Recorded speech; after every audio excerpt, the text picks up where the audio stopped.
coração de Deus. Palavra de Deus para o nosso coração está no Evangelho de João, no capítulo 13, verso 34 e 35. Mas antes, eu queria perguntar para você: você se considera um cristão?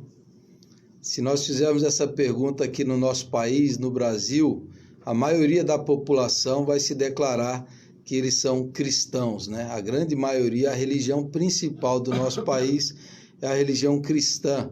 Aí engloba várias denominações e nós falaríamos assim: mas o que é um cristão de verdade?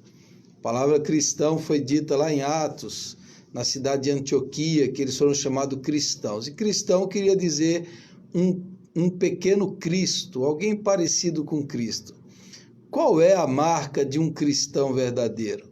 Como é que a gente pode distinguir a característica de um cristão? Porque hoje nós temos cristãos de todos os tipos, de todas as maneiras, de todas as formas, variadas denominações. Eu queria convidar você a olhar para o que Jesus disse.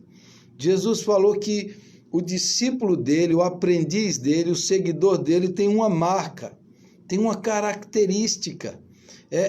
Ele seria conhecido. Os verdadeiros cristãos seriam conhecidos por algo. O que é isso que nos distingue? Então, hoje, muitos querem se distinguir, muitas igrejas, denominações cristãs, eles tentam se distinguir por causa do conhecimento. A pessoa estuda bastante, eu acho que é importante estudar. Eu fiz seminário teológico, 4 anos de faculdade teológica. É importante você ter conhecimento bíblico, teológico, filosófico, sociológico, seja o que for. Mas Jesus falou que não é o conhecimento que distingue o cristão. Outros acham que é o poder. Muitos dizem que tem poder de curar, de fazer milagres, maravilhas, e acham que eles são cristãos pelo poder. E Jesus falou que não é o poder também que nos distingue.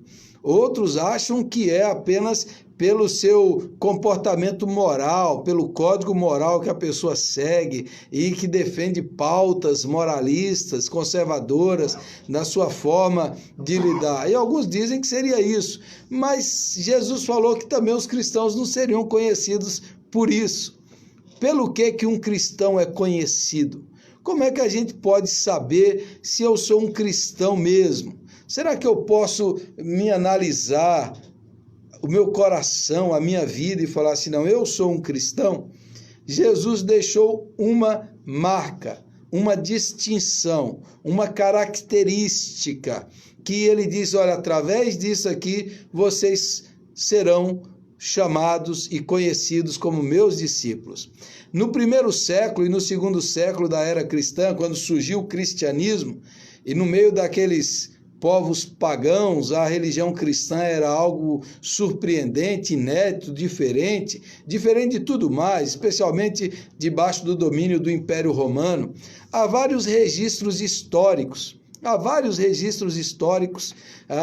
de pessoas da época tentando entender o cristianismo e tentando explicar que religião é essa, num contexto de politeísmo, de vários deuses, vários ídolos, de vários tipos e todo tipo, eles tentavam entender e explicar o que é o cristianismo.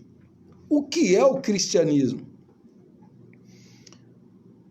Como é que a gente sabe que alguém é um seguidor de Jesus de fato e de verdade? Não porque segue uma religião cristã, mas como é que você sabe? O Senhor Jesus disse em João, capítulo 13, verso 34 e 35, e eu gostaria que você prestasse atenção. Novo mandamento vos dou, que vos ameis uns aos outros, assim como eu vos amei, que também vos ameis uns aos outros. Nisto conhecerão todos que sois meus discípulos, se tiverdes amor uns aos outros. Nisto conhecerão todos que sois meus discípulos, se tiverdes amor. A grande marca distintiva, característica dos discípulos de Jesus Cristo, a marca que autentica A marca que diz, ó, esse aqui é um discípulo de Jesus, não é por ele frequentar uma religião cristã, não é por ele ter conhecimento teológico, não é por ele ter uma vida pautada na moral, não é nada disso. A marca que Jesus disse que distinguiria e que faria com que os seus seguidores, os seus aprendizes fossem conhecidos é o amor.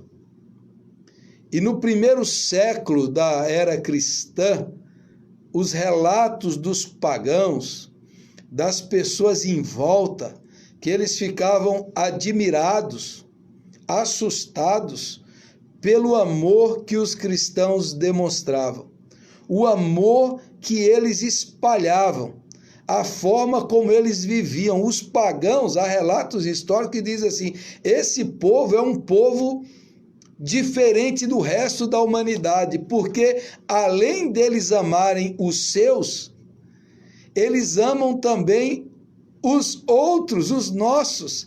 Em épocas de epidemia, de pestes, os cristãos ajudavam, não só os cristãos, eles ajudavam também os pagãos, eles alimentavam os órfãos, eles socorriam as viúvas, eles ajudavam pessoas de outras religiões.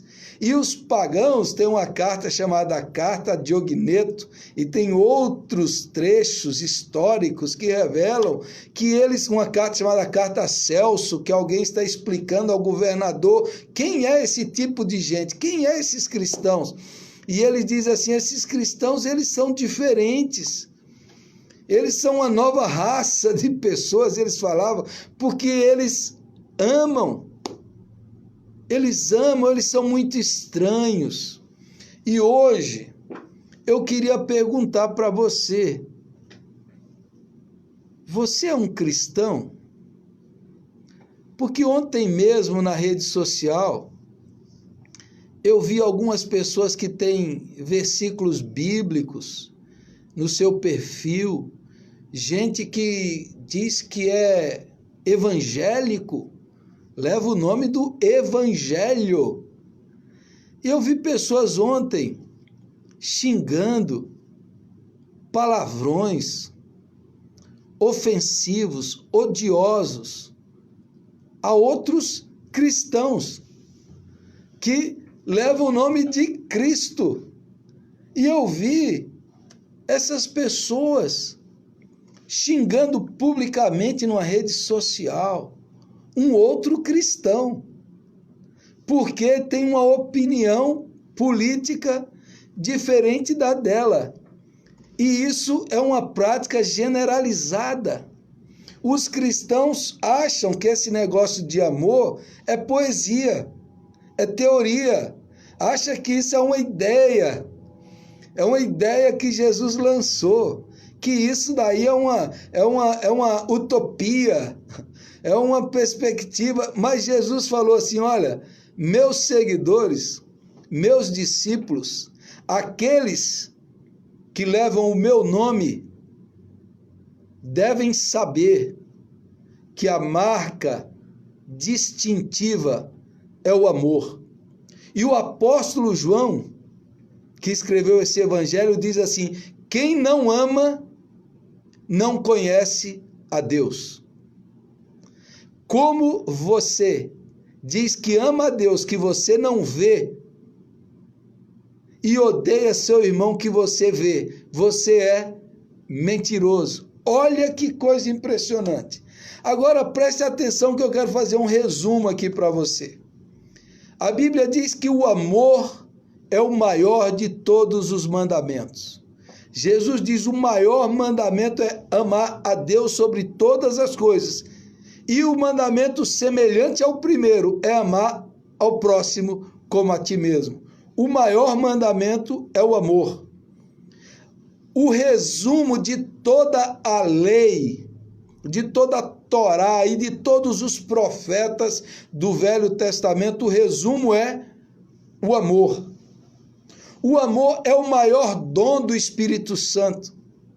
Sem amor, os dons de profecia, os dons de cura, os dons de milagres, o dom da pregação, sem amor, o dom do serviço, o dom da misericórdia, o dom do martírio, sem amor, nem os dons se salvam.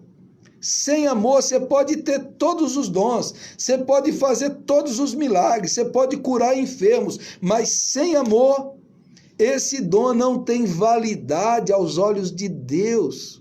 É inútil. 1 Coríntios capítulo 13. Sem amor, os dons perdem a validade, a eficácia, o critério, a autenticidade. O amor é o maior dom. Mas o amor é o maior fruto do Espírito. Quem tem o Espírito Santo, o primeiro fruto, o fruto do qual gera todos os outros frutos, o fruto principal de quem tem o Espírito Santo, não é falar em línguas, não é gritar, não é profetizar, não é curar, não é expulsar demônios. O maior fruto de alguém que é cheio do Espírito Santo, Gálatas capítulo 5, versículo 22, é o amor. O maior mandamento, o maior dom, o maior fruto, a marca distintiva, característica, peculiar, singular do aprendiz de Jesus é o amor. É o amor. Das 3 grandes virtudes teologais, as virtudes principais das Escrituras, das 3 maiores, a maior de todas é o amor. A fé, a esperança e o amor. Um dia nós não vamos precisar mais ter fé, porque nós vamos estar no céu. Um dia a nossa esperança vai se concretizar, porque a gente vai estar diante de Deus no reino celestial. A fé e a esperança vão acabar, mas o amor vai permanecer eternamente. É a maior virtude teologal, é a maior característica, é o maior mandamento, é o amor. Daí eu pergunto para você nessa manhã, nesse tempo de tanta crise, de tanto sofrimento, de tanto conflito político, ideológico, comercial, nesse tempo de nervos à flor da pele, de pessoas com a cabeça quente, ansiosas, nervosas, pessoas que estão preocupadas. Qual é a sua contribuição? Qual é a sua distinção? Você é um discípulo de quem? Você é um propagador de qual ideia? Eu quero lembrar para você e para mim que nós nos chamamos de cristãos. Cristãos são seguidores do Cristo vivo, ressurreto, que diz que os discípulos e os aprendizes deles vão amar como ele nos amou de forma sacrificial, doadora, serviçal. Ele nos amou dando a sua vida, doando-se, entregando-se, servindo. E ele falou: vocês vão amar com esse meu amor. Eu vou derramar esse amor no coração de vocês. E agora vocês vão espalhar, vocês vão semear, vocês vão expressar esse amor. Essa é a característica do discípulo de Jesus. Deixa eu lhe contar uma história que eu gosto muito. Essa é uma história judaica. 2 irmãos trabalhavam numa fazenda, plantavam, cultivavam e colhiam. Esses irmãos tinham um acerto que eles colhiam metade para cada um, mas um deles era casado e tinha filhos, e o outro era solteiro. Essa história ilustra o amor de Jesus. Eu quero que você preste atenção nessa história, porque essa história ilustra o que Jesus nos mandou fazer. O irmão que era casado pensou: eu tenho filhos, quando eu ficar velho, os meus filhos vão cuidar de mim. O meu irmão solteiro, ele não tem filhos, ele é sozinho. Quando ele ficar velho, ele não vai ter ninguém para cuidar dele. Ele precisa ganhar mais do que eu para ter uma boa poupança na sua velhice. E esse irmão mais velho pensou: eu vou toda noite pegar uma parte do alimento que a gente colhe e eu vou levar para ele, para que ele tenha uma poupança maior, para que ele tenha um recurso, uma previdência maior para quando ficar velho. E esse irmão pegava à noite e levava um saco de mantimento para o celeiro do seu outro irmão. O irmão solteiro pensou: meu irmão tem mulher e tem filhos, não é justo que ele ganhe o mesmo que eu sou sozinho, não é justo. Toda noite o irmão solteiro pegava um saco de mantimento e levava para o celeiro do seu irmão. E eles faziam isso todas as noites. E quanto mais eles davam, quanto mais eles levavam, não faltava, não diminuía o estoque, não acabava o mantimento. Eles faziam isso todas as noites. O amor de Jesus é o amor serviçal, que doa, que pensa no outro, que coloca o outro em primeiro lugar. E a história conta que uma noite, esses irmãos carregando o saco de alimentos, eles se encontraram. E daí eles entenderam o que estava acontecendo.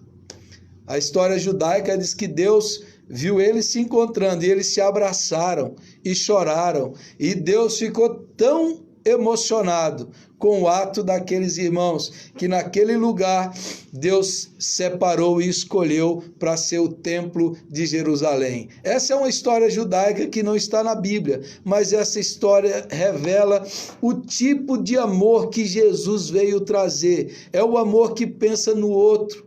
Como é que eu posso ajudar? Como é que eu posso servir? Como é que eu posso suprir? E quanto mais você serve, mais você é abençoado. Quanto mais você dá, mais o Senhor supre. O amor tem uma fonte inesgotável, que é Deus. Quanto mais você ama, mais você recebe. Quanto mais você dá, mais você é abençoado. Quanto mais você ajuda, mais você é ajudado. Porque a definição bíblica mais completa, 1 João capítulo 4, Deus é amor. Deus é amor. Quem ama não faz o mal. Quem ama não deseja o mal. Quem ama não propaga mentira, ódio, destruição. Quem ama pensa no bem do outro. Jesus falou: nisto conhecerão todos que vocês são os meus discípulos. Discípulos de Jesus. Discípulos de Jesus faz o bem. Pensa no bem do outro, leva palavras de fé, de esperança, de apoio, de alento. Discípulo de Jesus não julga, não condena, não manda ninguém para o inferno. Discípulo de Jesus acolhe, serve, doa, faz o bem.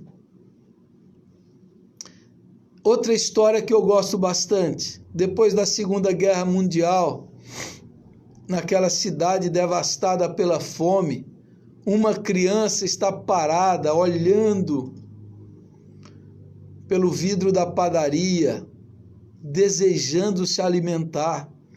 E um soldado vê aquela criança, ele entra na padaria, ele compra os pães e ele entrega para aquela criança faminta. Quando o soldado está indo embora, ele sente um puxão na sua farda e ele se volta. E o menino olha bem nos olhos dele e pergunta assim: moço, você é Deus?